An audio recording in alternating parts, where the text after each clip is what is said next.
जाएगा। महाराज फरमाते हैं साधकों को धार्मिक ग्रंथों का स्वाध्याय करना चाहिए। क्या मतलब? इसका मतलब ये है कि स्वयं ये श्रीमद् भगवत गीता है जो गुरु महाराज ने इसकी रचना करी। ये दिव्य अवतरित वाणी है, तो इसको स्वयं इसके पाठ करने चाहिए। सुनने से या स्वाध्याय से ज्ञान प्राप्त होता है, किंतु सुनने की अपेक्षा स्वयं स्वाध्याय करना अच्छा है, क्योंकि सुनने वाले सुनाने वाले के अधीन होते हैं। संभव है सुनाने वाले अनुचित विचार भी आपको दे, जैसे कि पुराने समय में पंडित लोग अज्ञान के कारण अनुचित बातें भी लोगों को कह देते थे। आजकल भी कई बार मन में, जब मैं यहाँ बैठा हूँ तो मन में तरह तरह की बातें चलती हैं, लोभ की बातें, लालच की बातें। कई बार कोई अपने कारणवश या अज्ञानता से मैं अर्थ का अनर्थ भी कर सकता हूं। तो महाराज ने कहा कि आपने स्वयं स्वाध्याय करना है। और परम पूजनीय प्रेम जी महाराज के शब्द हैं,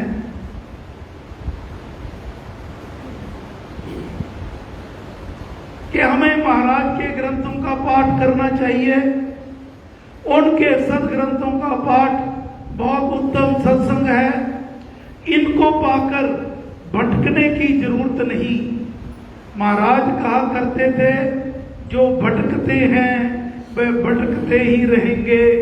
महाराज के सदग्रंथ अवतरित हैं, वे लिखने बैठते थे, आदेश आते जाते थे, जहां कलम रुक जाती थी बंद कर देते थे।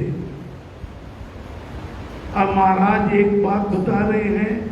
महाराज जब गीता पर भाष्य लिख रहे थे तो उन्होंने कुछ श्लोकों का स्पष्टीकरण परमेश्वर से चाहा।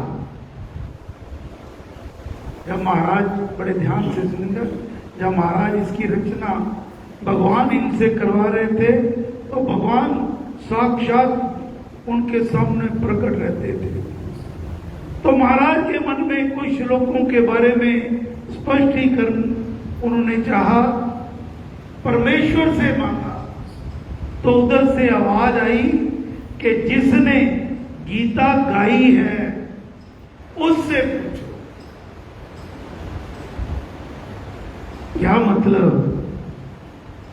कि हे प्यारे, जिसने ये गीता की रचना करी है तो उससे पूछ। अर्थात भगवान श्री कृष्णचंद्र जी महाराज का आह्वान कर और उनसे इसका स्पष्टीकरण ले। तब महाराज ने श्री कृष्ण जी की आत्मा का आह्वान किया। वे आए और उन्होंने कुछ श्लोक को स्पष्ट करके बताया और महाराज के लिखे हुए बहुत सारे स्थानों श्लोक की प्रशंसा की और कहा ये भी अच्छा किया है और ये भी अच्छा किया। अर्थात भाव ये जो गुरु महाराज द्वारा रचित दिव्य ग्रंथ है, जिसके हम ये 8 दिन श्री गीता ज्ञान यज्ञ के रूप में 19 अगस्त से लेकर 26 अगस्त तक नियमित रूप से पाठ करेंगे।